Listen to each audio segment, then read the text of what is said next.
Mic check.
Welcome to the Dire Wolf Show, where we believe that America is exceptional and that our constitutional rights should never be infringed.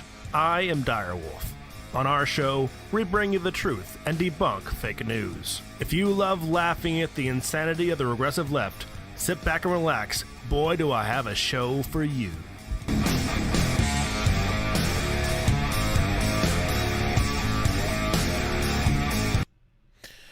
All right, welcome back, Wolfpack. Tonight we are continuing the review of the Rittenhouse trial. We're picking back up with the end of day 3 tonight, and we'll go into a little bit of analysis of day 4 as well. Tonight, a little bit different than our previous 3 episodes on this series, where the primary question was, is Kyle Rittenhouse guilty? To which the obvious answer is no. But the reason why tonight's different, because the key question in tonight's show is, can Fox do a stream while he has a ton of fucking Novocaine making his jaw numb? We're going to answer that question tonight. I apparently am able to still speak a little bit. From my understanding, Novocaine does not deaden the muscles, though I can't feel the bottom of my face. As you may have heard yesterday, prior to yesterday's stream, I had a bit of a dental accident, and then I had that dental accident resolved today, though I still have a lot of Novocaine in my face. So let's jump into it and see if we can answer the question of how long can I stream with a dry throat and what is sure to be a sore jaw. That just did not come out correctly. After the Novocaine wears off. All right. Enough about me. Let's talk about Kyle. So, as I said yesterday, usually just by the nature of the timing on when I'm doing these streams each night, basically you're getting the previous 24 hours of trial. So today you're getting the second half of yesterday's trial and the first half of today's trial. The next time I stream on this, probably the same setup. We're always going to get the previous 24 hours. If I were to wait to stream until 8 or 9 o'clock, I could probably get the whole day. But just for practical purposes, we're doing it like this. So I left off yesterday on day 3's testimony, right before Richie McGinnis took the stand. So let's see here. Richie McGinnis, as you guys know, is my favorite witness in this case. Richie took the stand, called by the state prosecutors, described who he was. He described himself as a video director for the Daily Caller. He also confirmed that he did not have no, he did not do this. This is my own commentary. Let me skip that part. Let's see here. So Richie testified that the events of that night, that Kyle shot people on the third night of rioting in Kenosha, testifies that he saw some of the events that he was seeing. So he saw people attempting to put out fires with pressure washers. He confirmed that Kyle's rifle was a Smith & Wesson M&P 15, which is, as I suspected back on Tuesday, and is also coincidentally, not because I knew that Kyle had one, but now I want one even more. Coincidentally, I've also been looking at the Smith & Wesson MP15 as my next AR purchase. So I definitely want one now. It's the gun that saved America. All right. Let's see here. The state prosecutor was attempting to make a big deal about Kyle being a medic, claiming to be an EMT, but also carrying a rifle. And so I apologize, there'll be a lot more spit in my mouth sound, for lack of a more elegant term, tonight, just due to certain medical difficulties I'm having today. Let's see here. The state, like I said, they want to make a big deal that Kyle is claiming to be an EMT, and that is somehow at odds with Kyle also having been carrying a rifle. And I think maybe it would have been more interesting if the state said, well, if Kyle's claiming to be an EMT, why was he also putting out fires, right? And the reason why this makes sense to me, why was Kyle simultaneously being a medic for the night at the same time that he was carrying a rifle and providing defense, at the same time that he was also putting out fires, is because why? Because Kenosha was in anarchy that night. That's something we've talked about every episode of the series. The state of Wisconsin, the county of Kenosha, and the city of Kenosha abandoned Kyle's city to anarchy. And yes, it is Kyle's city. Kyle worked there. Kyle had to take on the role of the EMS and the police and the fire department because the state withdrew those civic resources. Those are supposed to be civil services provided to all tax-paying citizens, of which Kyle definitely is. He works in that community. He definitely pays taxes to them. And the government pulled back those resources, let the city devolve into anarchy. And now the state is upset. They want to nitpick that. Well, I know that we pulled back police. I know that we pulled back fire services. I know that there was no EMTs out that night. I know that we didn't have any of these services out there that night. But the state's now going to nitpick on. They're not going to nitpick on how Kyle chose to fill in those gaps that the government left behind. My mother's calling me. But you guys are more important. Also, I don't want to talk to her tonight. All right, so Richie stopped recording at one point. So I had claimed earlier that Richie was claiming to be a journalist who had no camera. And we'll find out a little bit more about why Richie's camera footage was not taking... he wasn't filming at some key moments. Richie did, however... say that he wouldn't classify himself as a journalist, which is something I've also said as well. Let's see here. So Richie said that he was recording with his cell phone a few times, and that he had stopped recording at a certain point due to hostility from the crowd. They had not liked him filming them, and this was a group of people who was also upset at Kyle Rittenhouse for various reasons. Richie said that he stopped recording in an attempt to figure out what it is that these people, what was their problem, what was their deal, see if he could gain some trust and start filming again so we could get some of their statements as to what their problem with Kyle and his cohorts were. During this interaction, Richie McGinnis gave one of the the members of the group a White Claw, which is, as Richie pointed out, kind of funny. Richie, who was out in many of the riots during the 2020 summer, said that he regularly carried cigarettes and White Claws to offer as kind of a truce and a distraction when he got into trouble, and that when there was people being hostile towards him, his kind of get out tactic was to diffuse the situation by offering a White Claw, because one, it was kind of funny, and two, who doesn't want a White Claw? And he says that it usually works, and usually it gets a giggle out of people. It usually does disarm the situation, and he said that was the case in this, where at first they were being aggressive to him to stop filming. He offered them a White Claw, and then they started laughing that he appeared to be very scared, and the group started making fun of each other because they were harassing Richie McGinnis, who appeared to be very scared. Let's see here. So that's why initially Richie's phone was not recording, and why it appeared that Richie had no camera footage of any of the pertinent events that night. Richie testified that he saw Kyle running by with a fire extinguisher at one point during the night. And again, that is because Kyle had to become a firefighter that night too, along with becoming an EMS and a would-be police officer, because all of those services were unavailable that night.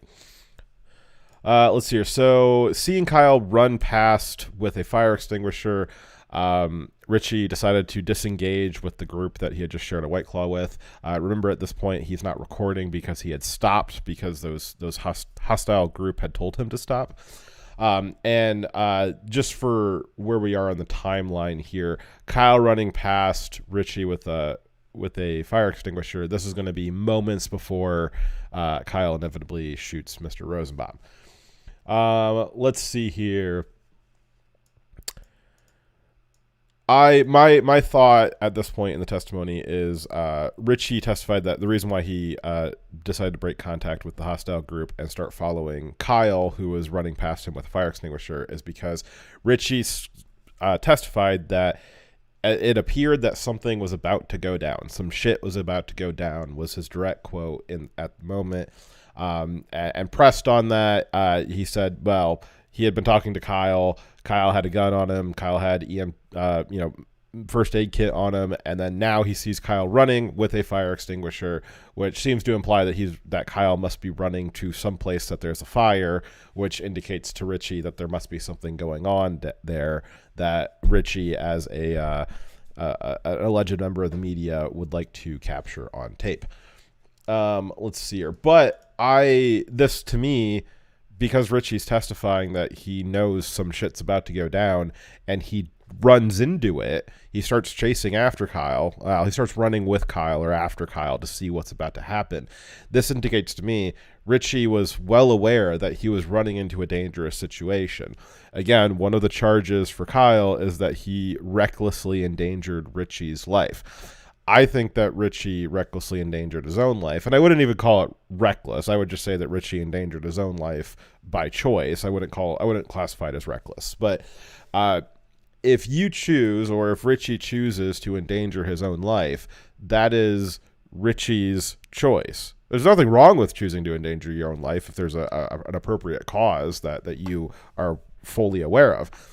Richie appeared to know what the risk was in running into a situation where, quote, shit was about to go down.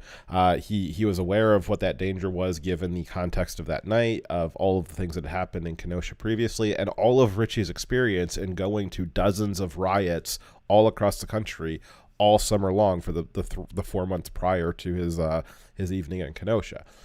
So I think that the charge against Kyle, that Kyle's the one that recklessly endangered Richie's life, I think that doesn't really hold water in any kind of moral sense. Again, there's a couple of ways to look at these things, right? You got the legal sense, what's the strict letter of the law, and then there's the question of like, well, is the law a moral law?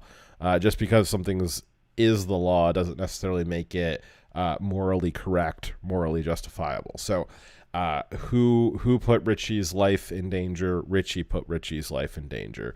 Did Kyle recklessly put Richie's life in danger? No, Richie knew what he was running into or had a good idea of the risk, and Richie chose to be there anyways. That's on Richie. That's not on Kyle. Let's see here. Richie also testified that he was running, quote, running with Mr. Rosenbaum, as I've previously stated, that Richie got a little too close. Not that there's a problem with having on-the-ground reporting coverage, but Richie got himself a little too close to the situation, as he is prone to do in other situations that I've talked about on previous episodes this week. Richie said that he was running alongside Mr. Rosenbaum. It is my contention that when Kyle turned around after being pursued by Rosenbaum, it is my contention that he probably saw two people, and there wasn't a lot of time in that. It was just, you're probably seeing shapes and figures and maybe a little bit of movement. But from Kyle's point of view, it's possible, and maybe we'll even hear this from Kyle's testimony. Right now, this is me speculating. But given the lines of sight, it is likely that when Kyle turned around, he saw two people chasing him and didn't realize that one of them was Richie McGinnis, who was a non-threat to him.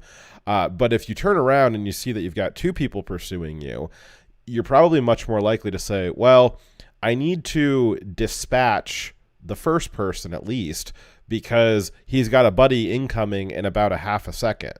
And so possibly if Kyle had turned around and only seen one person, had only seen Rosenbaum chasing him, no, maybe not, but maybe Kyle's calculus would have been a little bit different, saying, you know what, I can handle one person on my own and I don't need to use lethal force. But if you turn around and you see two people pursuing you, well, I don't think I can handle that with my hands. I'm going to have to dispatch at least one of them with a rifle. We'll see about the other one in a half second from now. So Richie having been there, again, that wasn't Kyle putting Richie's life in danger. That was Richie putting Richie's life in danger. Richie testified that he was running alongside Rosenbaum, and from Kyle's perspective, that just kind of ratchets up the perceived danger level. It is unreasonable to think that Kyle could have properly identified Richie as a non-threat when, as we'll see here moving forward in the testimony, a little bit of a spoiler here, as we'll see, was testified that Rosenbaum was lunging at Kyle, attempting to grab his rifle. And so it's a little bit much for, it's a little, again, unreasonable to suspect that Kyle could have in that moment paused, looked at Richie, properly identified his face, properly put him in the context of a non-threat, and then made a different decision about how he would deal with Rosenbaum. That's not reasonable. What would have been reasonable is that if Richie McGinnis was a member of the media, as he claimed to be, that he would have been videotaping from the sidewalk or from the side of the event, not running directly into it, not chasing and running alongside Rosenbaum. Again, as he said, quote, Richie McGinnis said, quote, I was running with Mr. Rosenbaum. Now, that's not... Well, you're a little too close there. You're a little too close, and you almost paid the ultimate price for it. All right. The state prosecutor says that Mr. Rosenbaum is running after Mr. Rittenhouse. So the state prosecutor actually said that. Again, this isn't Richie. This isn't Kyle's defense lawyer. This is the state prosecutor who's trying to put Kyle in jail for multiple counts of murder. Said, quote, Mr. Rosenbaum is running after Mr. Rittenhouse. He said this while showing a video of what I just described.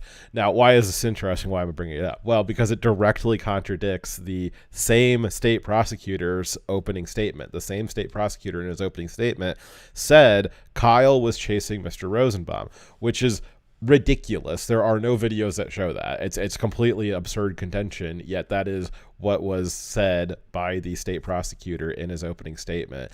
And then daring questioning, the state just completely concedes that point and contradicts their opening statement. I don't know. That's I guess good on them. Let's see here.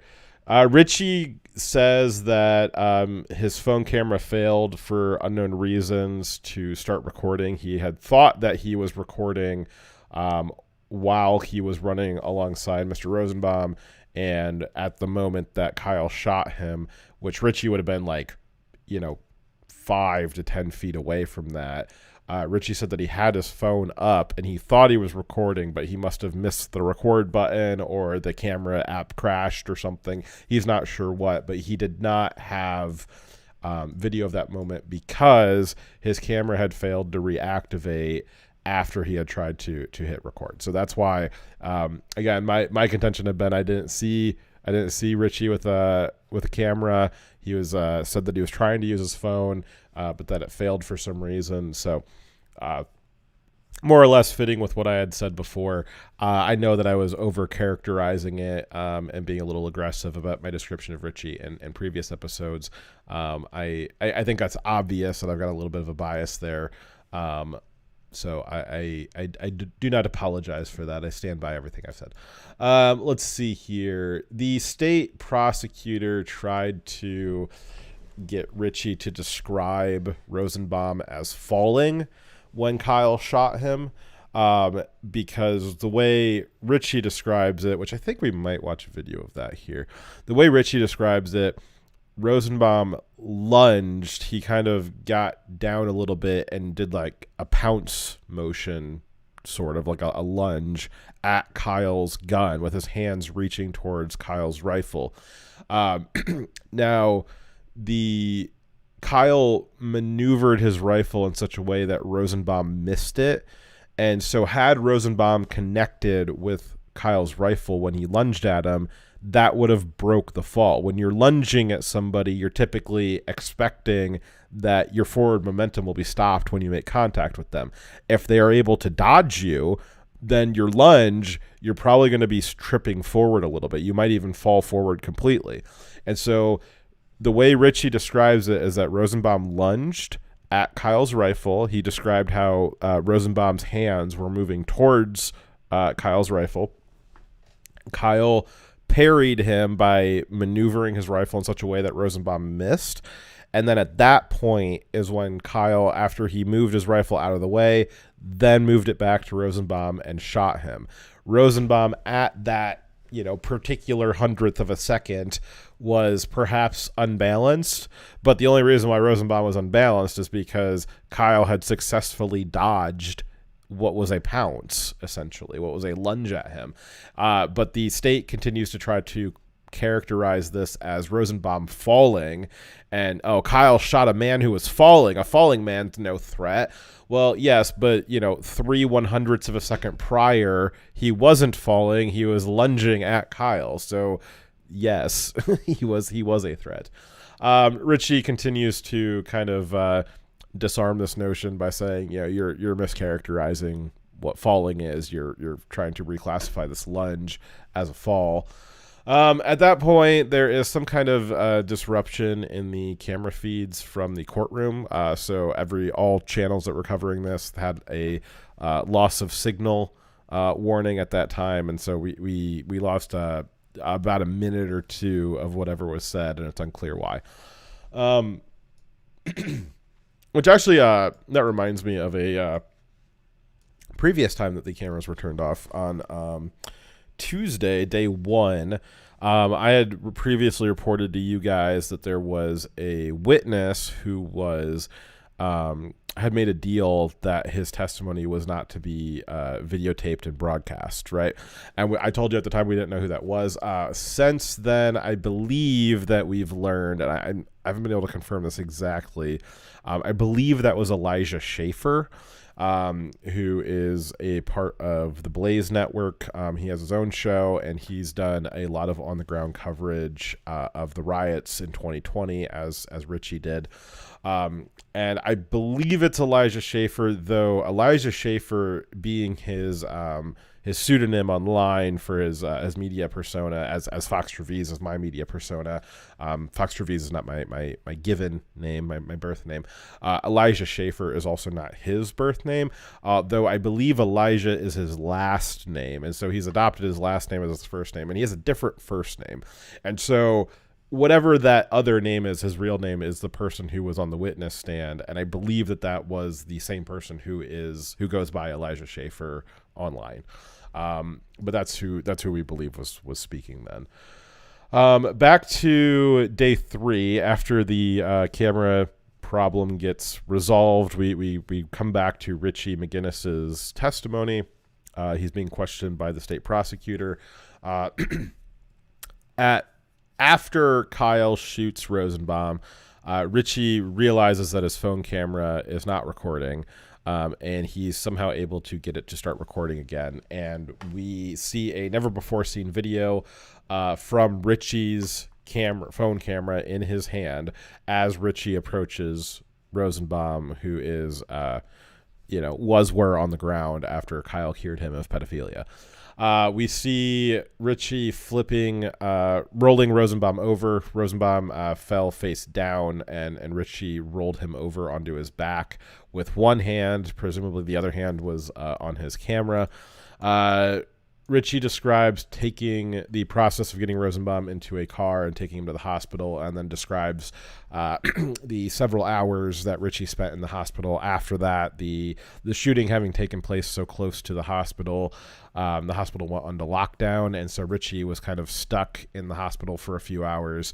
And as some of you guys may remember from that video footage, a person runs up to Rosenbaum after Kyle shoots him and rips his shirt off, and a person runs up to Rosenbaum and rips their shirt off to apply pressure to Rosenbaum. That person was Richie McGinnis. So Richie's in the hospital without a shirt for several hours and is unable to leave due to the lockdown. So he had some interesting experiences there. Let's see here. Kyle's defense picks up with a cross-examination of Richie McGinnis. The defense asks Richie if Rosenbaum was reaching for Kyle's gun. They ask this many different ways, and the state prosecutor objects that this is speculation, that Richie McGinnis couldn't possibly know if Rosenbaum was reaching for Kyle's gun. The judge allows it and Richie says, what we can all clearly see on tape, that Rosenbaum was indeed reaching for Kyle's gun. So again, the state prosecutor trying to say, this was not a fall, this was a lunge. Rosenbaum wasn't tripping. Rosenbaum was lunging at Kyle with the intention of reaching for Kyle's gun. Who knows what he would have done with it if he had gotten it. And the state's trying to ask Richie, you were right there. Was Rosenbaum reaching for Kyle's gun? Richie answers yes. Again, the state prosecutors are trying to object to this, but the judge allows it. And you don't need Richie to confirm that for you, really, because we can all watch that on tape. We can all see that that's obviously what was happening. Let's see here. Quote, the guy with the gun was trying to evade the other guys chasing him, end quote. That was Richie's statement to the police and or the FBI within a few days of the event. I believe it was 3 days after the event. Richie had given a statement to either the FBI, I believe it was to the FBI, and that was a quote that he gave them. The guy with the gun was trying to evade the other guy chasing him. The guy with the gun being Kyle Rittenhouse, the guy chasing him being Rosenbaum. So was Kyle out there hunting for blood that night? Was Kyle hunting human? Was he hunting for Long Pig that night? No. Kyle was trying his best not to kill Rosenbaum. Rosenbaum really wanted somebody to kill him that night, and unfortunately he chose Kyle to be the one to do it. I think essentially what Rosenbaum died of is Rosenbaum committed suicide by Kyle that night. There's a concept in types of death of suicide by cop. I think that what Rosenbaum was doing is very similar to suicide by cop. It was a suicide by self-defense, a suicide by militia, a suicide by Kyle is essentially what Rosenbaum committed that night, which doesn't make it Kyle's fault. The defense Kyle's defense attorneys asked Richie how his phone came into the possession of the police. Richie said that while he was at the hospital, he was told again, Richie's at the hospital not for himself. He took Rosenbaum to the hospital, and he's wandering around shirtless as the hospital's locked down.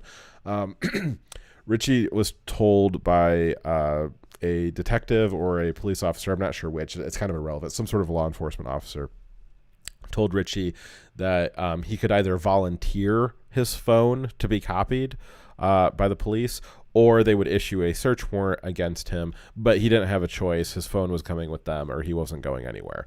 And this is important because you may remember yesterday, the city had decided not to execute a search warrant on the phone of Gage Gorswick, who is the guy who was disarmed by Kyle.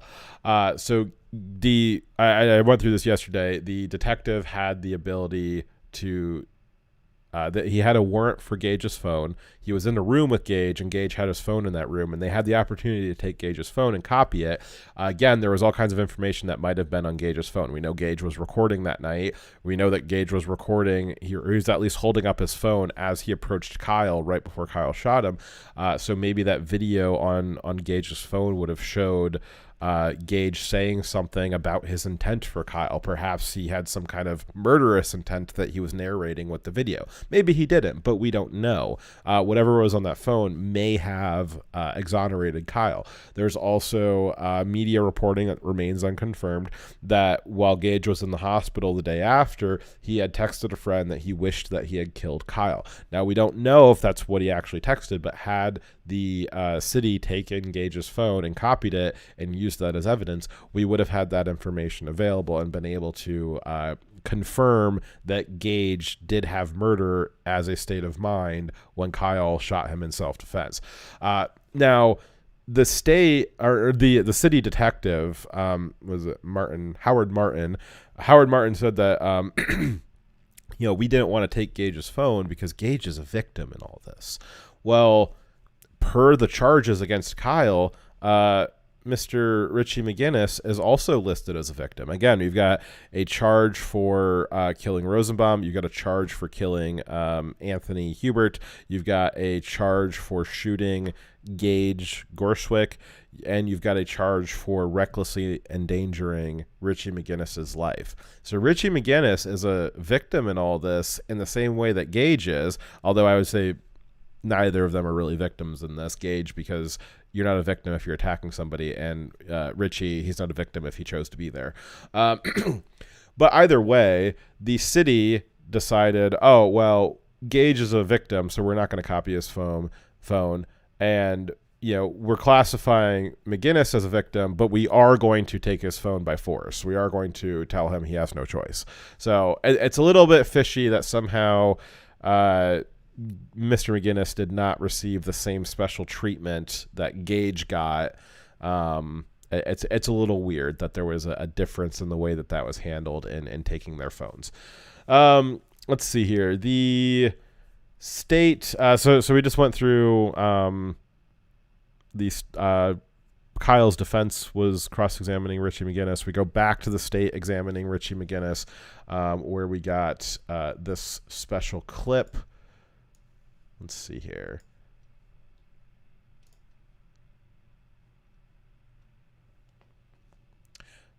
Oh, I'm not playing audio here. Let me try again.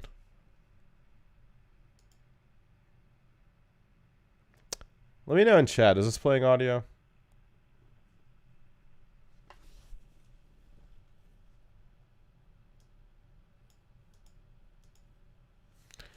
Well, audio's not working for some reason. I wonder why that is. Oh, I know why that is. And give me just a second here, and I will see if I can fix it.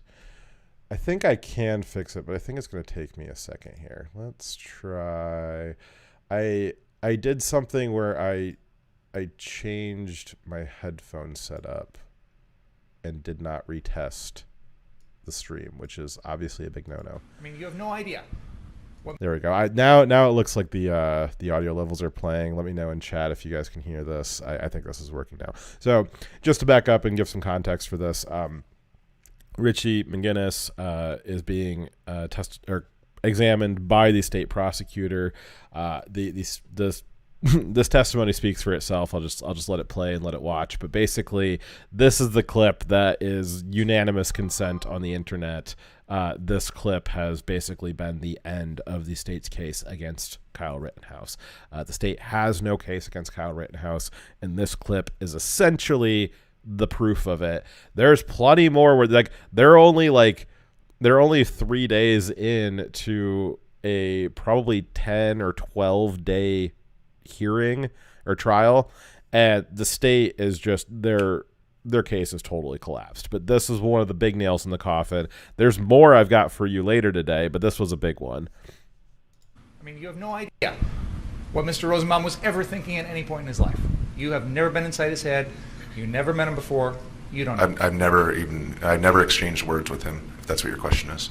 So your interpretation of what he was trying to do or what he was intending to do or anything along those lines is complete guesswork, isn't it? Well, he said, "Fuck you," and then he reached for the weapon. Okay, let's talk about that. Well, he said "fuck you" and he reached for the weapon. So the question is how could you possibly know that Rosenbaum had murderous intent and was reaching for Kyle's weapon? Well, the way I knew that was because Rosenbaum said "fuck you" and reached for his weapon. Oops. I don't know what I'm not exactly sure what the state thought they were going to achieve there, but they did not. Let's see here. We have another clip where I'll just play off the clip here, and we'll commentary on it after here. So this is another piece of testimony from this is the last bit of testimony from Richie McGinnis. Again, this is the state prosecutor questioning. I wouldn't say it was aimed to the left. It was aimed kind of, if you were to draw a line, it was aimed towards Mr. Rosenbaum, but at the ground. Okay. And then it was when he lunged that the weapon went to his left. And again, with the pronouns, I just want to clarify. When Mr. Rosenbaum lunged, I'm using Yes, the proper yes. names. When Mr. Rosenbaum lunged, Mr. Rittenhouse moved the gun. Moved the gun to Mr. Rittenhouse's left, Okay. and to my right. And by doing so, I know you've testified you're not sure whether or not Mr. Rosenbaum actually touched the gun. Fair enough? Correct, yes. But at any rate, by doing so, Mr. Rittenhouse was finally able to get that gun in a position where there wasn't any more risk of Mr. Rosenbaum grabbing it by doing that little maneuver. Correct? So at the point at which he dodged around, it was like they were extremely close, and so it's not clear to me what would have happened if those shots hadn't have been fired. I'm going to go back and play that last bit again. But basically, you hear the state, after basically conceding that Rosenbaum reached for the rifle, and then the state says, even if he did reach for the rifle, Kyle dodged it, so the risk to Kyle was over, right? It's ridiculous. Yes. But at any rate, by doing so, Mr. Rittenhouse was finally able to get that gun in a position where there wasn't any more risk of Mr. Rosenbaum grabbing it.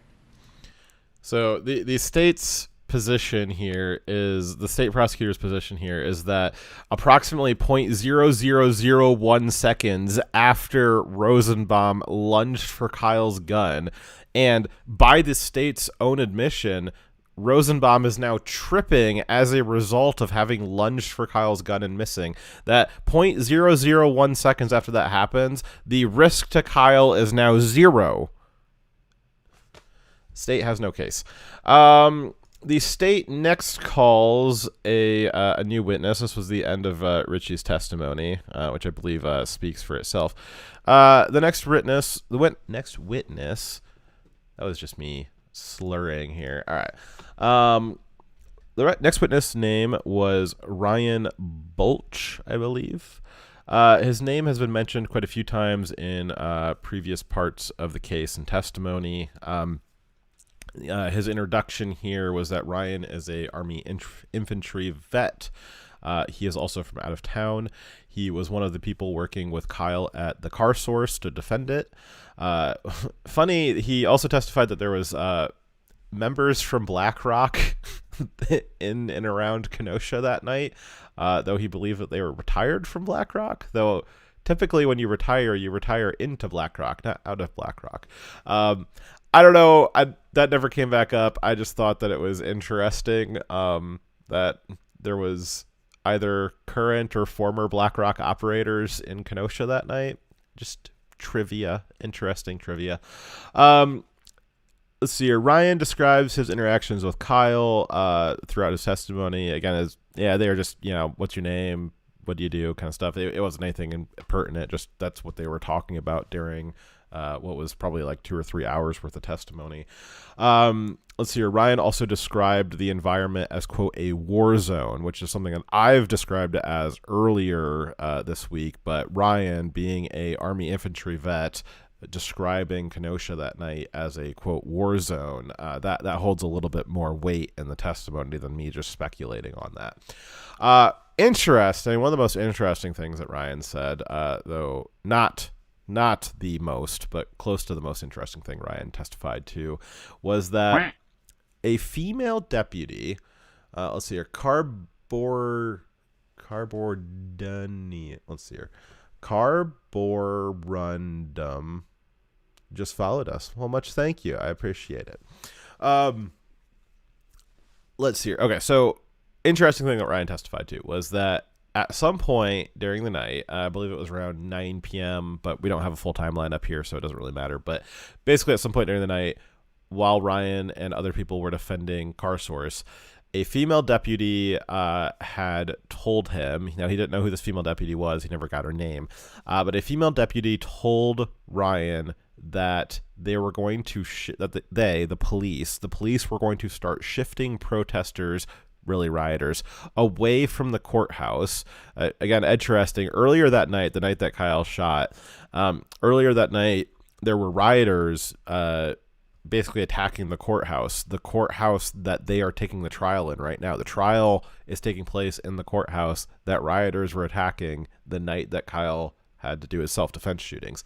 And so earlier that night, there were rioters there. They were pushing on the barricades. They were throwing things, what we had seen all during 2020 of attacks on courthouses, that was going on in Kenosha as well. And so, in that night, at some point, a female deputy had told Ryan and, essentially the other people that were there defending CarSource that the police, were going to start shifting rioters away from the courthouse, and that, quote, we're getting ready to push them down to you guys. Once this happens, it's going to kind of be on you guys. And then he said the female officer got into her car and drove away. Basically, what Ryan's testifying is exactly what I've been saying all week, is that the police abandoned Kenosha to anarchy, and it was up to the citizen to decide what to do about that, to take on the role of the police that had abandoned them. And here we have it, exactly what I said, verbatim. A police officer telling Ryan that, and Ryan was armed, same as Kyle was that night, telling Ryan, a civilian, that, hey, the police don't want to deal with this at the courthouse anymore, so we're going to just shove all of this violence down to you guys, you civilians, and you guys deal with it. That's crazy. That's crazy. I really wish they could track her down. I don't imagine that the city detective on this case really has a vested interest in tracking her down, but I think it'd be interesting to track her down and have her up there on the stand. But as of this moment, she remains unidentified, so obviously she's not going to be testifying. Though I think it would be very interesting testimony to get her up on the stand and ask her, why is it that you thought that it was appropriate as the police, as law enforcement, why did you think that it was appropriate to send a riotous mob and let a bunch of civilians have to handle it, and then inevitably judge them on how they handled it after? Let's see here. Kyle was also there at the time to witness this interaction. So again, like I said, this is basically verbatim the anarcho-tyranny that I've been telling you about, that the city was lost to anarchy and that the tyrannical state is judging the civilians on how they acted during the period of anarchy. But a key point of information is that when the officer told Ryan that, hey, we're going to push these violent rioters down to you guys, it's your problem now, Kyle was there next to Ryan to witness the interaction. What does this mean? This means that at the moment, 2 hours later, approximately 2 to 3 hours later, when Kyle was in his self-defense shooting, in Kyle's head was the knowledge that he was on his own. In Kyle's head was the knowledge that the government had abandoned the city and abandoned him to anarchy, abandoned him to a riotous mob that this deputy just admitted they were purposefully pushing down for people like Kyle to deal with. So in Kyle's head, he had in his head, he had the knowledge that there was no one coming to help him. It was him and him alone that was going to defend his life that night.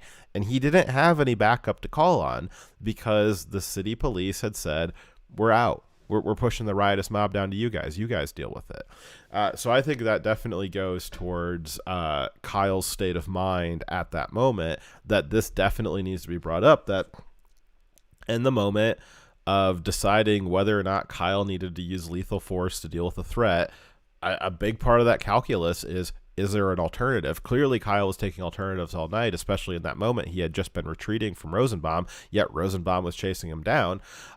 Possibly another avenue of retreat for Kyle would have been, if there was police nearby, but he knew in his head, because he had seen this interaction earlier in the night, the police aren't here, the police aren't coming, I'm on my own. That definitely goes into a big reason why Kyle decided, lethal force is my only option now. It's lethal force or I'm going to die. Part of that calculus is that the police had abandoned him. Let's see here. Now, like I said, we don't have this officer who allegedly said, we're going to push the rioters down to you guys deal with them. We don't know who she is, and she wasn't able to testify. So we have to take Ryan on his word that that's what she said to him. What we do know is that approximately 45 minutes after Ryan says that she spoke to him, approximately 45 minutes later, the police did clear the rioters from the courthouse, and the police line did force the rioters down towards Car Source. So whether this deputy existed and told Ryan these things, or whether Ryan made it all up, the fact remains, the thing that she said or didn't say was going to happen, it actually happened. We don't have to speculate as to whether or not, maybe Kyle heard this, maybe Ryan made it all up. Well, whether Kyle heard that the police were abandoning him and forcing rioters his way to deal with, or Kyle just saw them actually doing it, it's irrelevant. At the point of the shooting, at the moment of the shooting, in Kyle's head was the knowledge that there was no one else to call on. There was no police to fall back on. There was nobody coming to help him. He was there in that moment. Kyle was his only refuge, and Kyle was the only way he was going to get himself out of there was by using lethal force. Let's see here. Ryan testified that the protesters, again, making a distinction between protesters and rioters here, Ryan testified that at many points during the night, protesters would ask him and Kyle or members of the group to come put out fires that the rioters had started. Ryan testified that he had spent a lot of time with Kyle that night. Kyle had kind of glommed onto him a little bit. We know a little bit of Kyle's background and personality and history is that he had a fascination with law enforcement and the military, and was a avid enjoyer of his Second Amendment rights, and had, I believe, a long time ago I had heard this, I could be wrong on this, but that at a certain point Kyle had been interested in possibly joining the military when he turned 18. And so Ryan here, being a veteran, Kyle kind of glommed onto him and started following him around a little bit that night, and was interested in Ryan's background. So they had spent a lot of time together that night as a result. let's see here. One of the fires that the protesters had asked Ryan to come help put out was being started by somebody wearing a red shirt at a church. This church fire is probably going to come back up in later testimony, as there was a lot of things that happened in that church parking lot in the minutes prior to Rosenbaum meeting up with Kyle. But the fact remains that the person in the red shirt trying to start a fire at a church was Rosenbaum. So Ryan was witness to this. He didn't know it at the time, but we now know that Rosenbaum was wearing a red shirt that night. Based off the description and other video evidence, it's now confirmed that prior to being shot by Kyle, Rosenbaum was attempting to start a fire at a church. What a wonderful guy. The state asked Ryan, what gives you the right to go into this city and police this area? To which I respond, it's irrelevant how Ryan responded, but to which I respond that is a fundamental misunderstanding of how rights work. It is on the state to explain why you don't have the right to do something. And in this question in particular, there's a couple of reasons that give Ryan and Kyle the right to police that area, or at least don't take away their rights to police that area. Not least of which is the testimony that a police officer told them the police were pulling back and sending violent criminals down to these civilians to deal with. So either these civilians dealt with them and policed them on their own, or no one was. So that's what gives them the right. And again, that's not how rights work. The state doesn't. If you are ever in a trial, if you are on the witness stand, and a state prosecutor asks you what gives you the right, you explain to them that you don't have to justify why you've got the right to do something. The state, it's on the state to justify why you don't have the right to do something.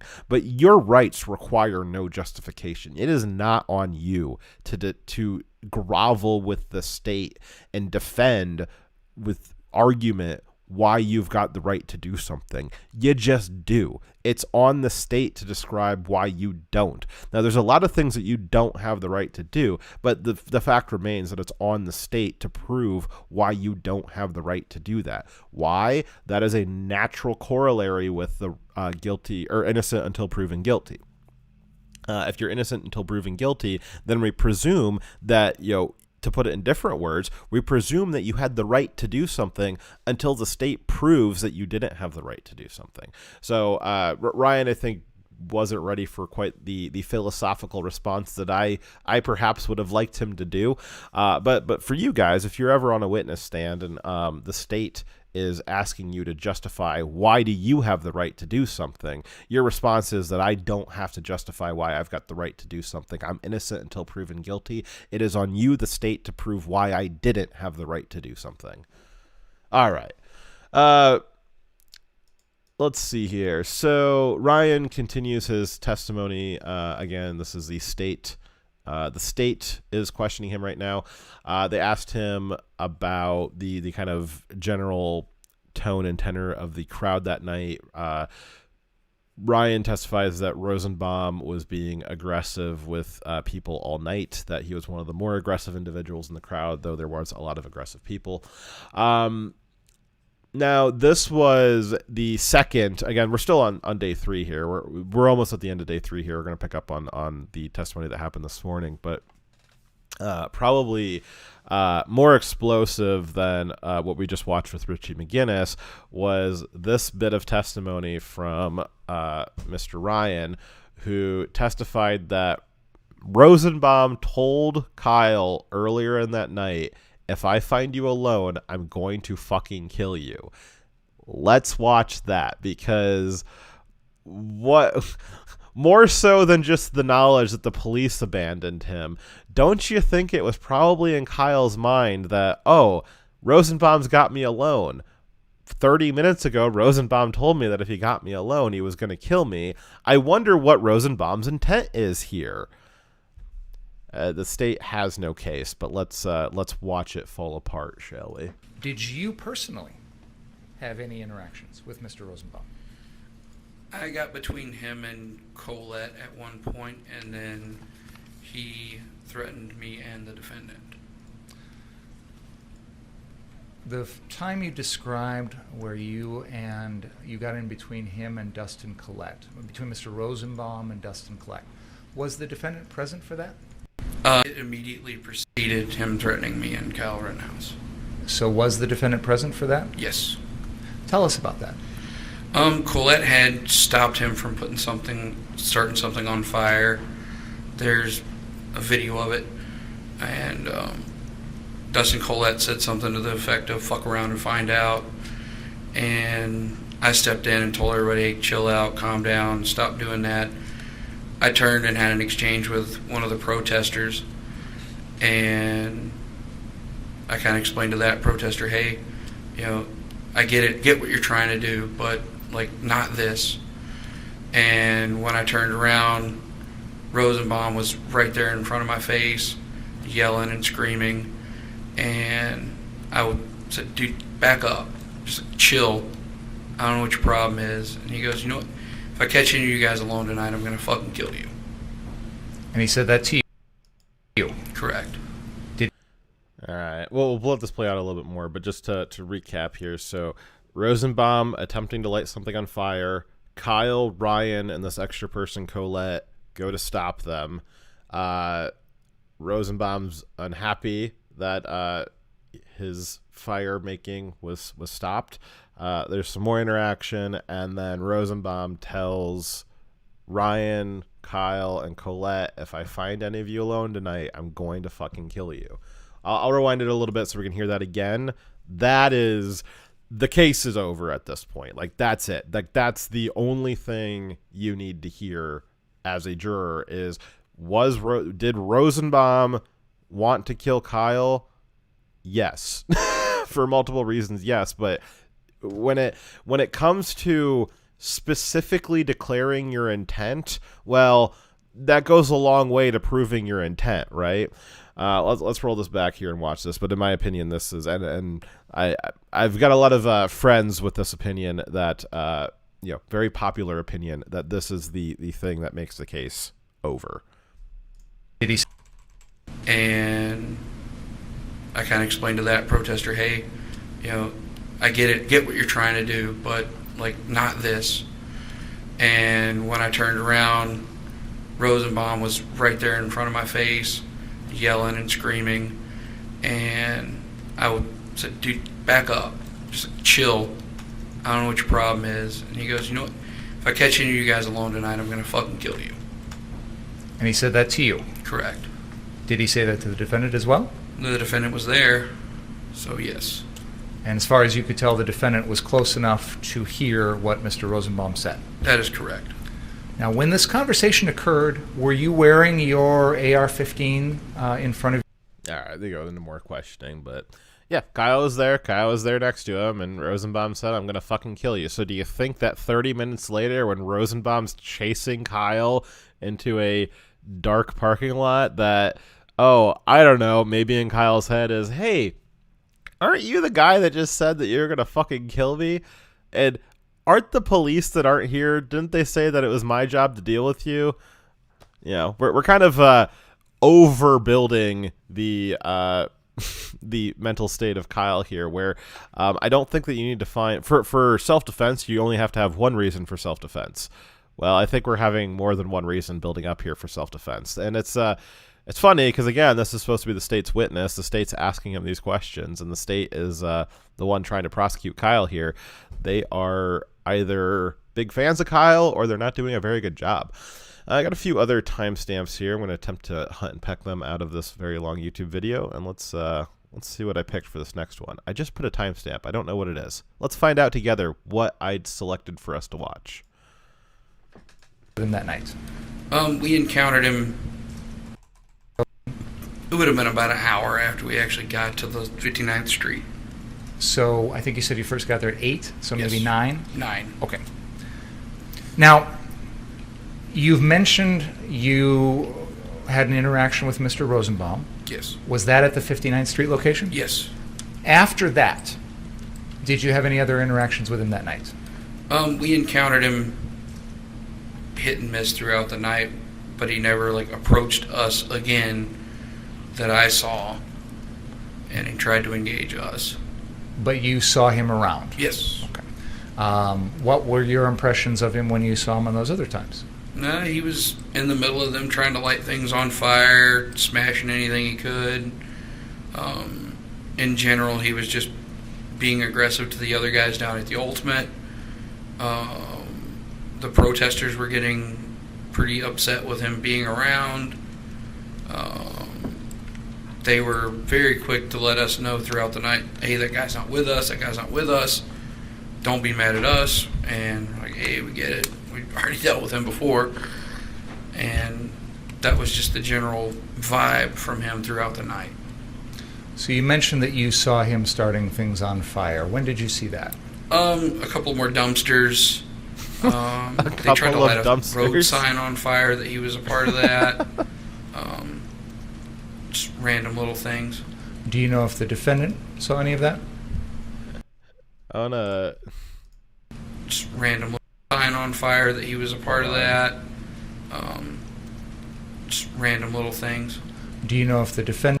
I just want to point out the state's co-counsel over here with his like hand on his face, like, you know, body language would suggest that he is would love to be anywhere but here right now because their case is kind of collapsing before them. I believe I select that clip just to highlight that those were the key things that were that the witness was testifying that they saw Rosenbaum doing that night. Again, a lot of lighting things on fire. Some of the other context for the case where we believe that this trial is going to wind up going for the narrative being presented here is that it is believed that Rosenbaum was first upset at Kyle because Kyle or somebody in his group had put out a fire that Rosenbaum was trying to start.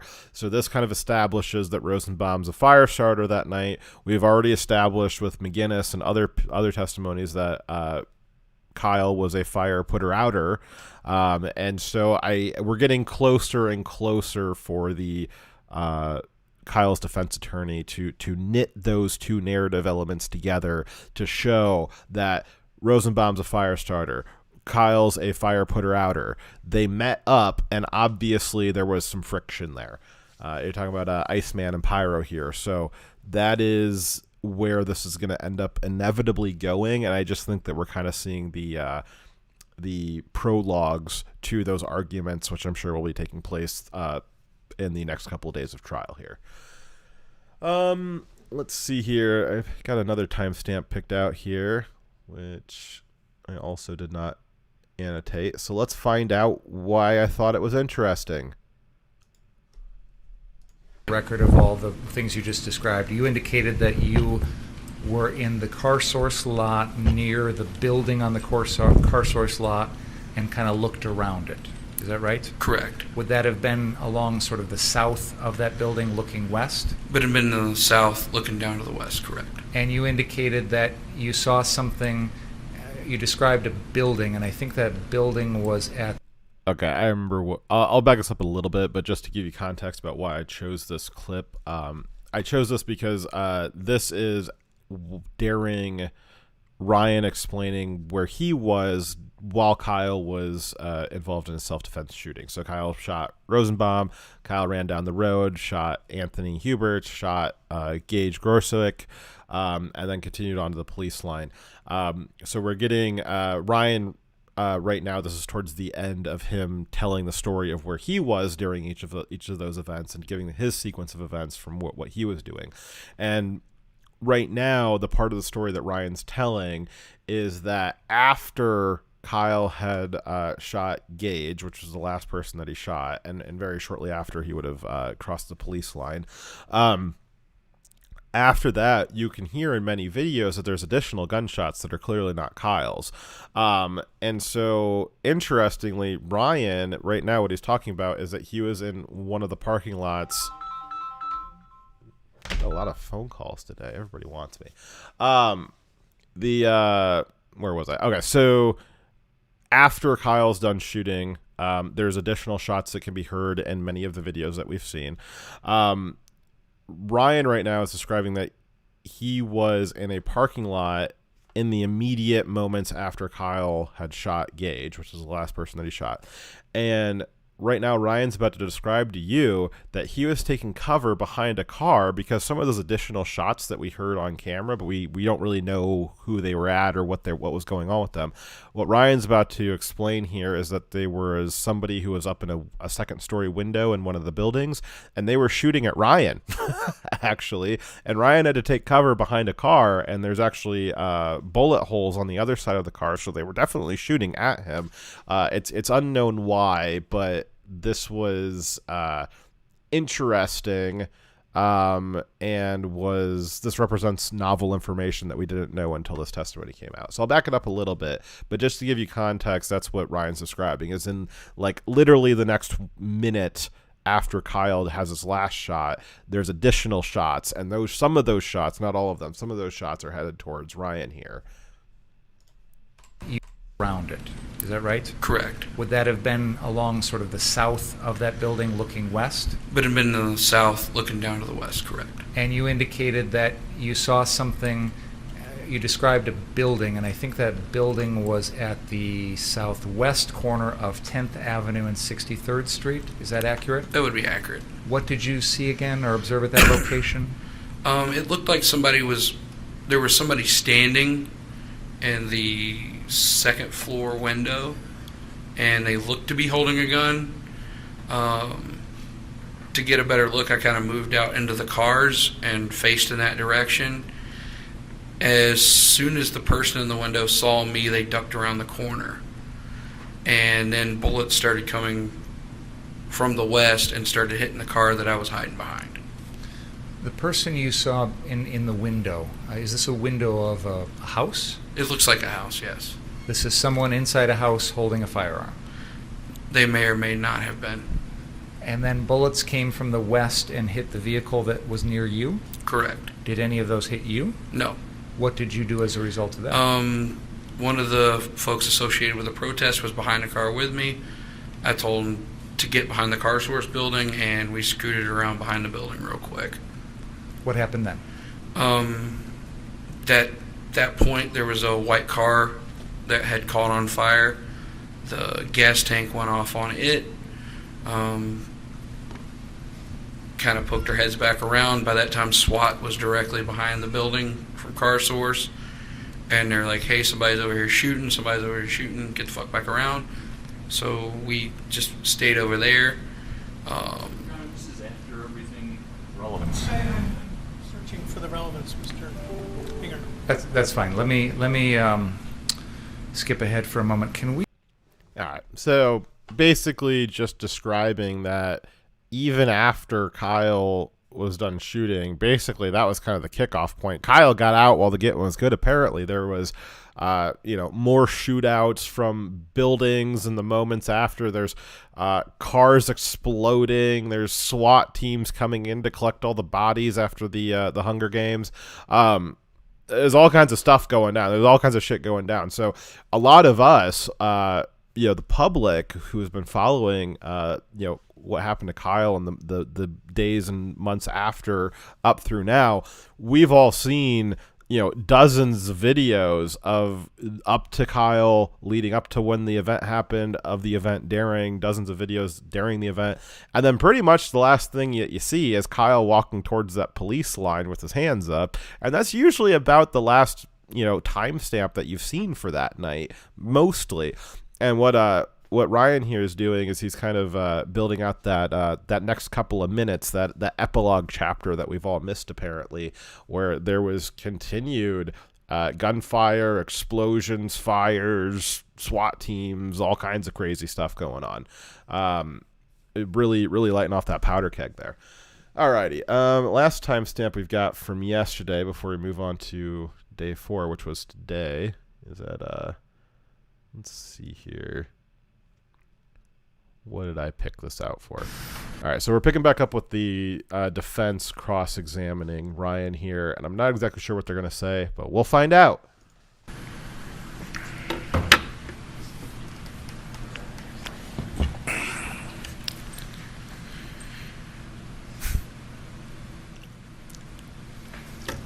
And you and my client were present when Mr. Rosenbaum threatened you and Kyle, correct? Correct. And he specifically said if he got either of you alone, he would expletive kill you. That's correct. Any doubt about that? No doubt about that at all. Told the FBI that? Yes. And that was right after, I'm going to get his name wrong, Dustin had put out dumpster fire? Correct. It was about 20 to 30 minutes before we headed south and the shooting started. And Mr. Binger asked you some questions about did he try to attack you at that time? How many guys were there?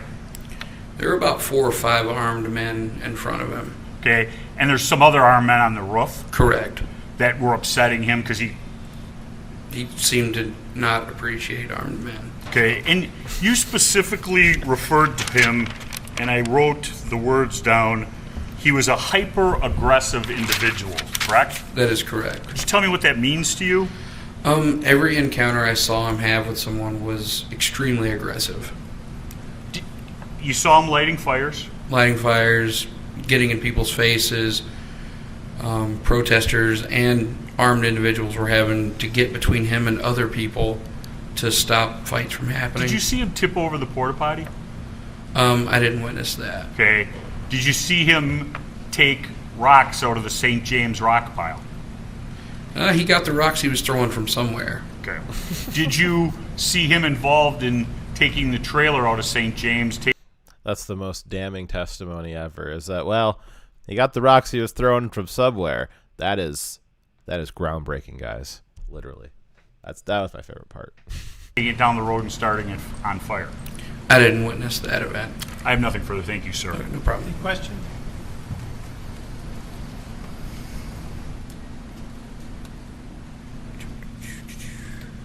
Couple things, Mr. Balch, and then we'll be done. You testified you gave a statement to the FBI. Correct.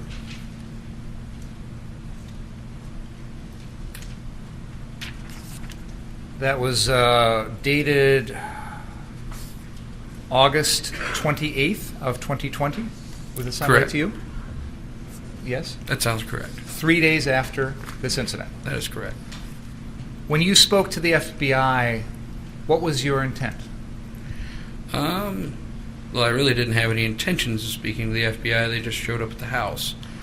I gave them what information I could remember and what I could make sense of. They were very clear with me to only give them the information that I was 100% sure about. Did you withhold any information from them? No. Did you tell them the truth? Yes. Were events in your mind clearer 3 days after the incident than they might be now? Even then, it was the whole situation was kind of a big jumble of, and I was trying to put timelines together. So I had told them explicitly that my timelines are going to be a little off. I understand that, but do you think your memory of what happened on the night of August 25th was better 3 days later than it is 14 months later? It would be, yes. When you spoke to the FBI, did they identify themselves as the FBI? Yes. Did you know you were speaking to law enforcement officials? Yes. Did you understand that if you didn't tell them the truth, that that could get you in trouble? Yes. And you wanted to be completely honest with them? Yes. Did you understand that they were asking you questions about a homicide? Yes. Did you understand that it would be helpful to give them as much information as possible about what happened here? Yes. Was that what you wanted to do? Yes. Did you want to cooperate with them? Yes. Did you want to? For the record, the correct response to did you give the FBI as much information as possible? The answer is no. You give them the information that you are asked for, nothing else. And I wouldn't actually have any problem with testifying to that. I don't have any problem doing that if the FBI asked me something. And I wouldn't have any problem testifying to that either.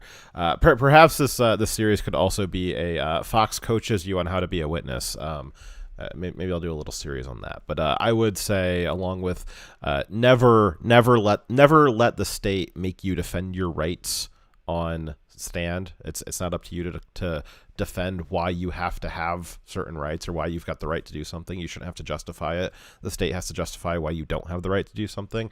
And don't testify that you gave as much information as possible to the FBI, even if they didn't ask for it. You testify that you gave the FBI the information they asked for. When the FBI asks you for information, you give them the information that they've asked for, so long as they've got a warrant, and you don't volunteer extra stuff. Want to tell them everything that you knew about what happened? Yes. In your statement, you say, and I'm going to quote, this is on page 3 of your statement, Balch stated that this eventual victim, who's Joseph Rosenbaum, was carrying a hospital-style bag with chemicals to make Molotov cocktails. You then say later on that this is on page 4, Balch examined the bag quickly and observed an ammonium mixture and a small bleach bottle. First of all, am I reading your statement to the FBI correctly? You are. None of that is true, is it? It doesn't appear to be, no.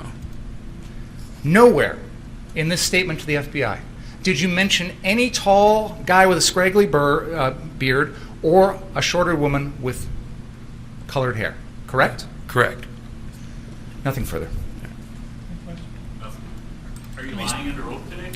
No, they just never asked those questions. Correct me if I'm wrong, but when the FBI talks to you, they don't write out a statement for you and let you review it for accuracy and completeness, do they? No. They just ask you questions, they show up to your house unannounced, you answer the questions, they leave, and they write down what they think is important. That is correct. I have nothing further.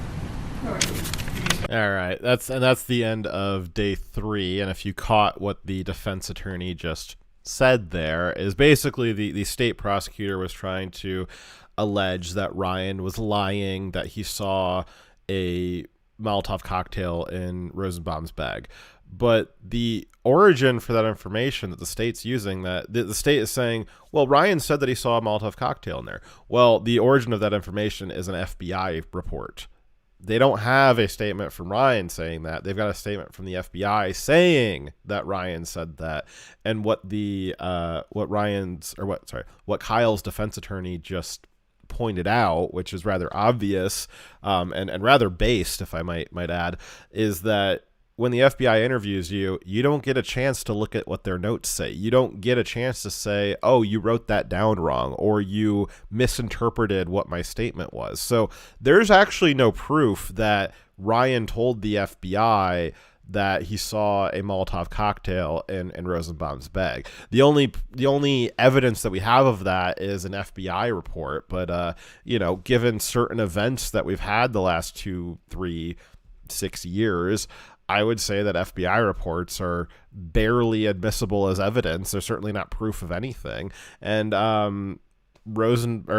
Kyle's lawyer is pointing out that Ryan shouldn't be held to the legal standard of whatever the FBI said that he said, because that's not the testimony. Ryan's here for testimony. Ask Ryan what his testimony is. Whatever the FBI say he said is irrelevant, because the FBI is untrustworthy.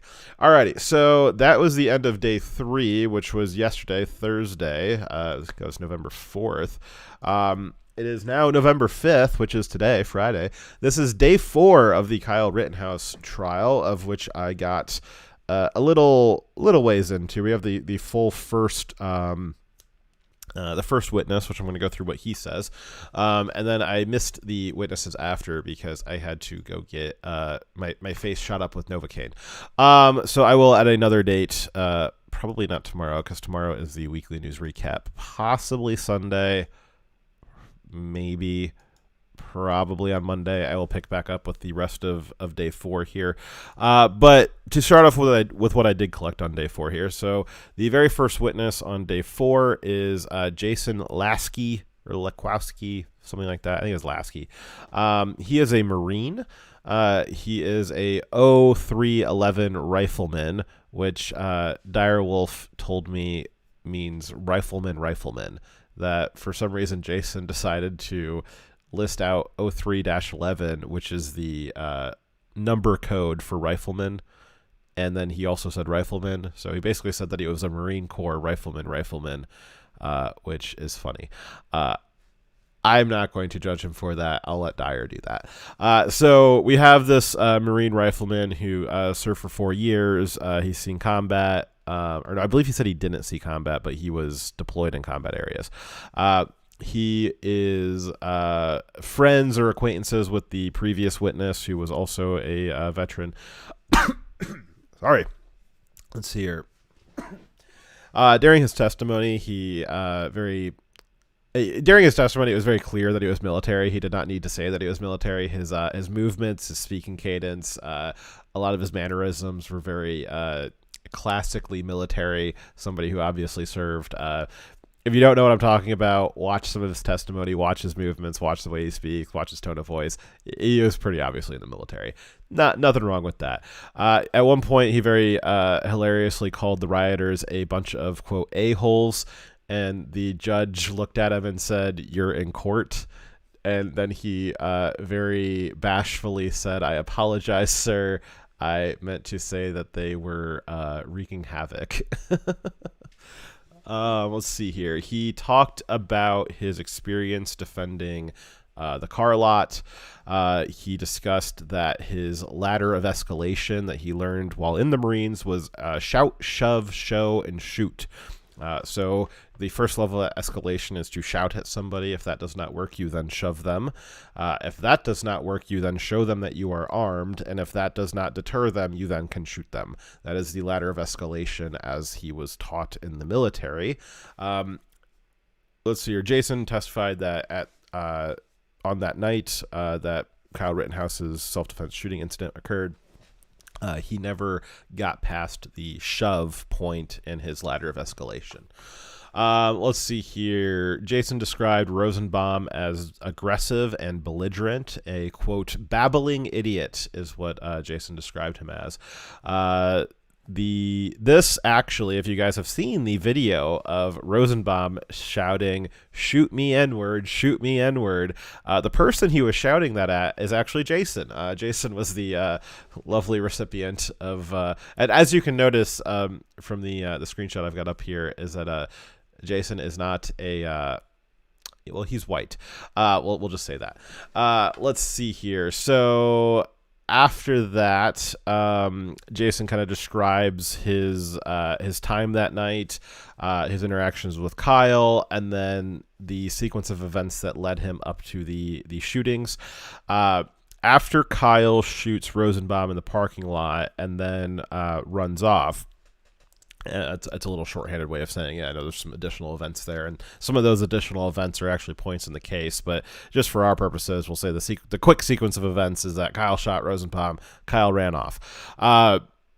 Between the time that Kyle shot Rosenbaum and Kyle shot Anthony and Gage, Kyle was running for a little while.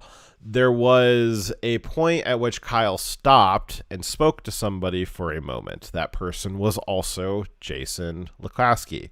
Let's go with Lasky.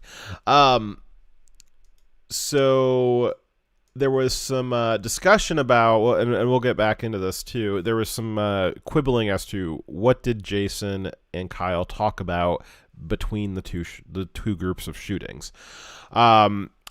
Jason testifies that he sort of blacked out after he spoke to Kyle, or kind of during his speech with Kyle.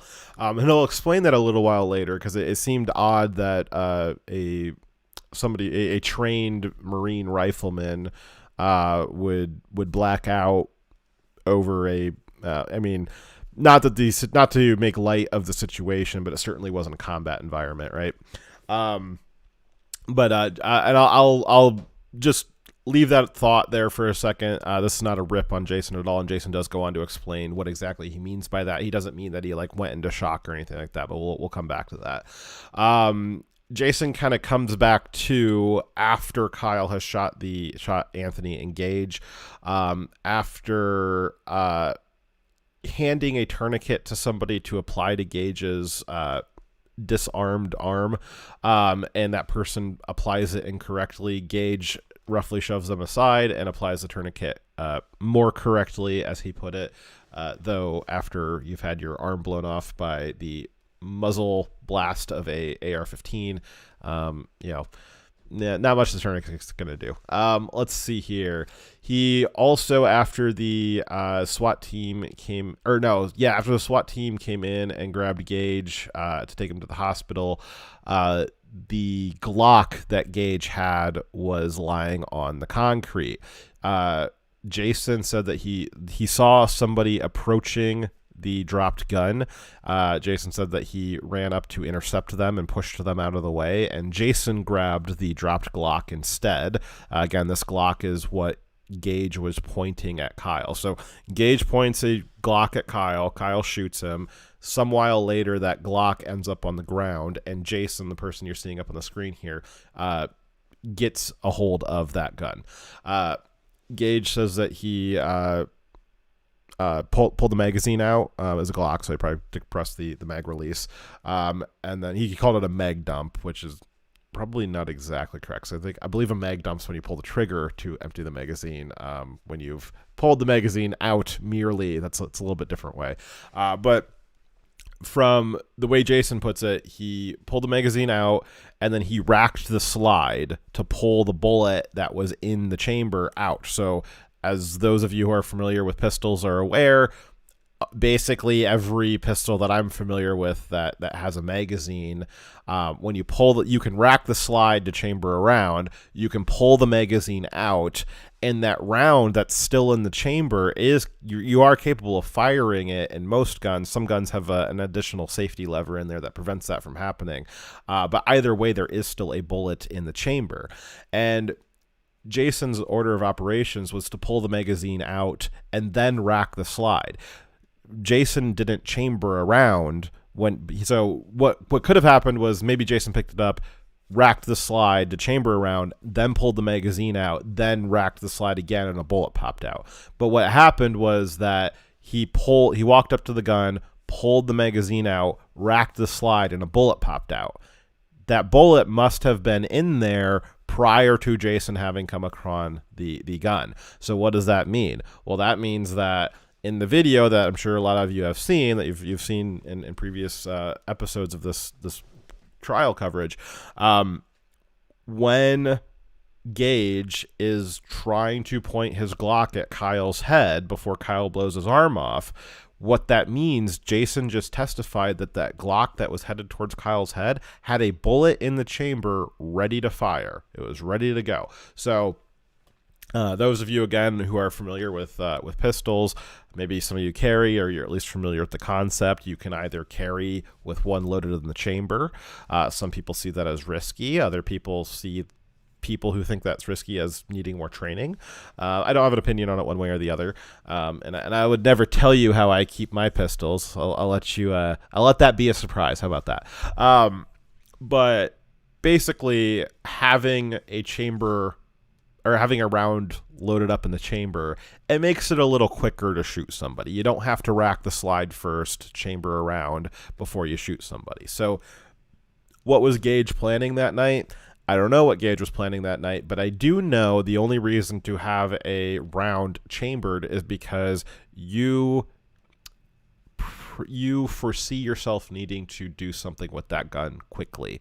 So what was Gage's intention? I don't know, but whatever his intention was, he knew he was going to have to do it quickly.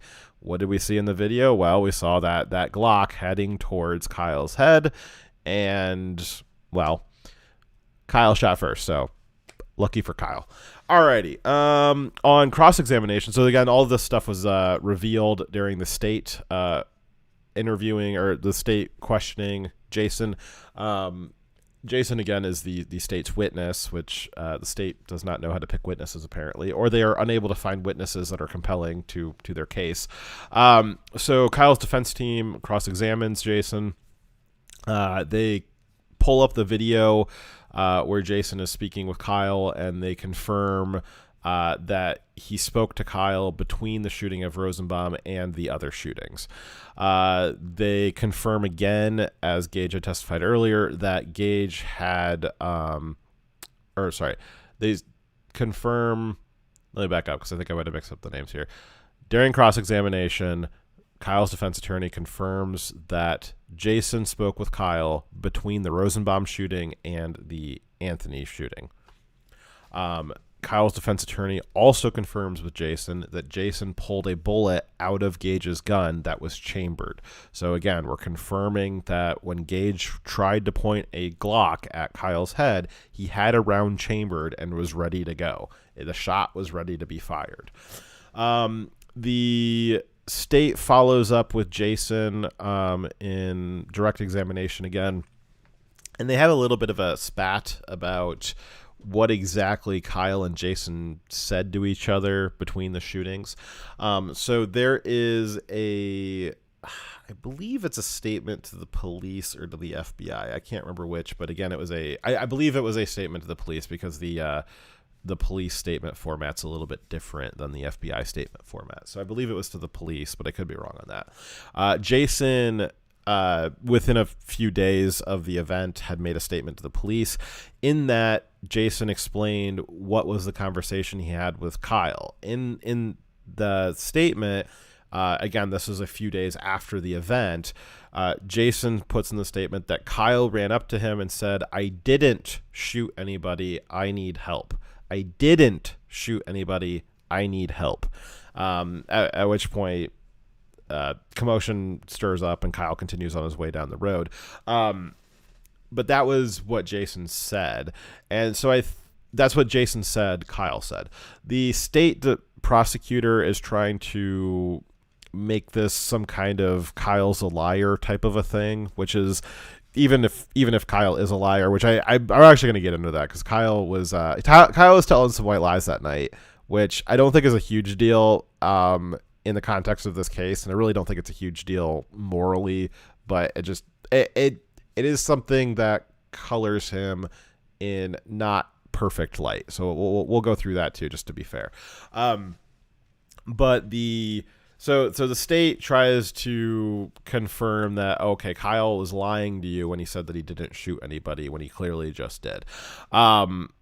The defense attorneys for Kyle, so Kyle's defense picks back up with cross-examination, and they say, are you sure that Kyle told you that he didn't shoot somebody? I need help. Wouldn't it have made more sense for him to say, I did shoot somebody, I need help? And so they kind of go back and forth on that. It's not really clear what happened, but basically what the defense attorneys were able to do was just disarm that statement by saying, well, perhaps Jason was misremembering it. We can't really be sure, so just kind of ignore that statement. It doesn't really color Kyle one way or the other, because we can't be sure what he said. And that's really all you need to do for the defense attorney side, is you don't need to disprove something. You can just say, well, we don't know if it's true or not. Let's just call into question, and we just, for the jury's sake, the jury can just ignore it, because there's enough doubt about it. Again, reasonable doubt. Anything that's got reasonable doubt, you got to throw out as a juror. That's your jury instruction. It's got to be, without a doubt, no doubt. It's got to be beyond the reasonable doubt. If Kyle's defense attorney is able to create a reasonable doubt about if Kyle lied about shooting somebody in the second after it happened, then the jury can just ignore it. Back to, as I said, Jason describes having kind of a blackout moment between speaking with Kyle and going to render assistance to Gage. So there's like maybe a 10 to 20 second gap there, where after he's done talking to Kyle then continues running down the road. Kyle shoots at Jump Kick Man, shoots Anthony Hubert, shoots Gage, and then continues walking down the block. Jason, over the course of 10 to maybe 30 seconds between talking to Kyle and then going up to Gage to render aid. Jason says he doesn't remember that. He gave more description of that in the cross-examination and basically said it's not necessarily that he blacked out and went into shock. It's just he kind of fell back into training, which is, I don't have any direct experience of this, but from my understanding with military guys, if you're in a situation where your body's perhaps going into shock, or you're just in kind of a high adrenaline moment, your body just defaults into training mode, and you don't really need to think about it. The way Jason described it was that it was kind of robotic. His body was going through the motions. The lights were all on, but he just wasn't home to give any kind of coordination to it, and his body just went training mode where he saw somebody who needed assistance. He walked over to start rendering assistance, and then he eventually snapped back into full consciousness. So it's not that he blacked out and went into shock. It was just a high adrenaline moment, and he fell back onto his Marine training. But part of that Marine training didn't involve laying down memory, apparently, and so he doesn't have good memory, as he says. In his mind, when he looks back on that moment, he's talking to Kyle, and then time just skips to him helping out Gage with his arm. Not a problem with that. I don't think that calls anything else that he said into question. I think it's, again, it's not calling his character into question. I think it's well explained by the fallback on your training mentality that many soldiers have. So that is where I left off for the day because, as I said earlier in the show, I went to go get a bunch of Novocaine in my face to fix my teeth. I know that there was a bunch of interesting testimony again today, as there was every day. Hopefully you enjoyed this update. Tomorrow is Saturday, which means it's the weekly news recap, and that will be my 5th time in a row streaming. I don't know what we're going to talk about tomorrow. I don't know if I'm going to have time to make any kind of script, but we're going to try. We're going to go for it. We're going to go for it. And then I might take off Sunday, though I feel like I probably would be best to catch up on the remainder of today's testimony on Sunday. We will see. I'm not sure what I will do. I will definitely be here tomorrow at 5 p.m. Eastern for the weekly news recap. I don't know how long or well written the show will be, given my schedule this week, but I will be here and we will talk about something. Thank you very much for joining me. I hope you enjoyed this update, as I said before. And I can feel, over the course of the show, I now can feel my lower jaw. How great's that? We're all making progress here. Generally, my impression on the case for the first week here is a lot of people are saying that the defense's case has completely fallen apart. I don't disagree with that. Oh, you know what? I also said I was going to talk about Kyle lying. All right, a little bit more analysis here, and then we'll take off. I don't disagree with the general sentiment that the state's case against Kyle has completely fallen apart. Basically, all the state witnesses have just testified to the fact that the state's opening statement is lies, and that Kyle was acting in self-defense at every turn. Though the point of this show is not to give you the point of the series I'm doing here is to not give you the 5-second argument as to what the case update is, giving you a 5-minute segment about, okay, Kyle's doing well, the state's doing bad, rah for us, and then here's a funny clip out of 8 hours of testimony, here's 30 seconds. Obviously I'm trying to do a little bit more in depth. I think that this show is probably giving you much more in-depth analysis than what a lot of your other commentators are giving, and not as much as just watching the whole thing yourself. So I'm kind of sitting in that nice middle ground where I'm doing more analysis than other guys are, but not so much analysis that you might as well just rewatch the entire actual trial on your own. So I'm kind of in that middle ground. I said I would talk about Kyle telling some fibs that night. So there's been a lot of testimony that Kyle told various people that he was a certified EMT. As of right now, it remains to be seen that Kyle was a certified EMT. I believe the general consensus is that he was not a certified EMT, that he was a lifeguard, and that he had some first aid training. I used to be a lifeguard. I know that you get pretty robust first aid training, but there's a difference between being an EMT and being a lifeguard. Now, I am open-minded to there being evidence brought forth that Kyle does have an EMT certification. In fact, it's at this point I would be unsurprised if they brought that forward, just because I'm hearing from the state that he wasn't an EMT. But if it remains true that Kyle was not an EMT and that he was kind of fibbing about it that night, okay, that's a strike against him. You've got his age. His age has been a factor. He was 17 at the time. Many people who were with him that night believed him to be older, either 18 or 19 or in his early 20s. Kyle at one point may have allegedly told somebody that he was older than 17. There was another thing about his experience with rifles and guns that he kind of oversold. So I'm not saying that Kyle, he was just out there like, a LARPing liar. He certainly wasn't out there LARPing any more than the Antifa guys were. Kyle's out there. He's got a affinity for law enforcement and affinity for military. He's considering going into a career like that himself someday. Again, probably not now. Probably even if he gets out of this, a lot of his life's ruined from this. But, at that moment, Kyle's, back when he's 17, back in Kenosha before he's shooting anybody, he's got all this affinity for law enforcement and the military. He's in a event where he's getting to help defend his community, very, very, macho, high testosterone environment. And he's got all of these former military and law enforcement around him, and they're talking with him and interacting with him. And I'm sure he feels some pressure to impress them, as you would if you're surrounded by people that you're admiring. And so I think that as a part of that, he oversold his credentials a little bit, as it were, to try to impress some of these people that he admired, some of these people that were veterans that he admired. I don't see an issue with that morally. I don't see an issue with that legally. I do see that as a minor strike against him for the jury. If the state can continue constructing this image of Kyle as a kind of a fibber, a white liar, that might play negatively to Kyle. Is it enough to get the jury to convict him for this? I don't think even close. And even if it was, I don't think that the state is capable of actually getting this narrative about Kyle to stick. Again, we've only heard witnesses from the state so far.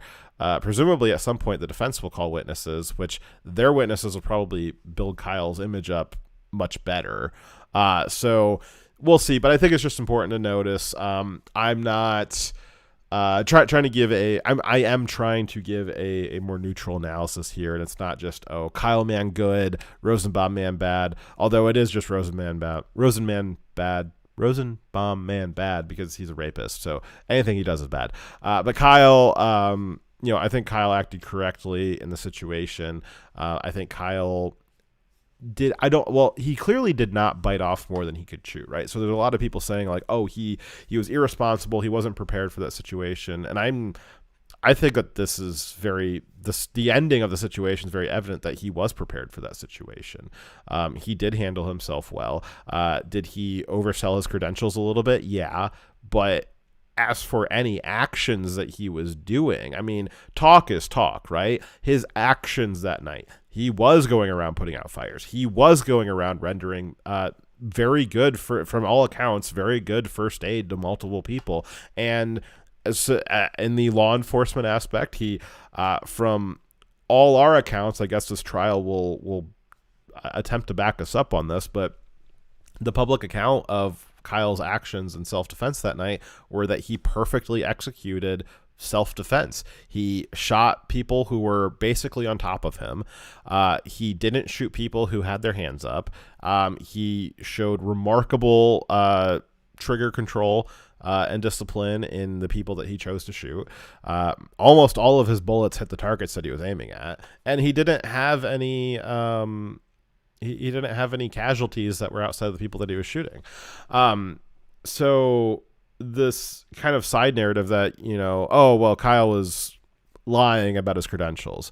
Well, it doesn't really matter because Kyle wasn't lying about his skill sets. He clearly had those skill sets. And anybody saying that he bit off more than he could chew, it was irresponsible for him to go out there. A kid wasn't ready for that kind of situation. None of those have anything to do with why Rosenbaum was chasing Kyle down into a corner and saying that he wanted to kill Kyle. If Kyle had not oversold himself being an EMT, I think that still would have happened. If Kyle had not had an affinity for military and law enforcement, I think that stuff still would have happened. I don't think anything Kyle said that night really changed the trajectory of where things were going. The only reason why Kyle was in that situation is because a Antifa pedophile was chasing him. That's essentially the only person who's responsible for this whole thing kicking off. As for Kyle, I would say that his actions that night are really beyond reproach. His words that night, yeah, there's maybe some debate about the appropriateness of that, but this trial is not about Kyle being a braggart. This case is about whether or not Kyle's actions were illegal, and they were clearly lawful actions. All right, that is the end of the show tonight. Like I said, we'll be back tomorrow at 5 p.m. Eastern for the weekly news recap, where I will be recapping something, I'm sure. And then I will do my best to find a time to finish off the testimony that occurred today on Friday. And my goal is to continue doing this all next week. It's a very aggressive schedule, but my goal is to continue doing this every day just to keep you guys up to date on what's going on. Obviously, if you want some more a deeper analysis, go see some of the legal channels on YouTube. If you want some more lighter analysis, maybe linking it into culture war issues, maybe some more flippant jokes and stuff like that, you can go see Crowder or Daily Wire or any of your other favorite commentators, Lotus Eaters as well. They're all doing analysis on this too, just at a lighter, higher level and a quicker level. If you want to see the longer version of it, well, here it is. All right. Thank you guys. And you guys have a good night and a good weekend. I'll see you tomorrow. Fox Trevize signing.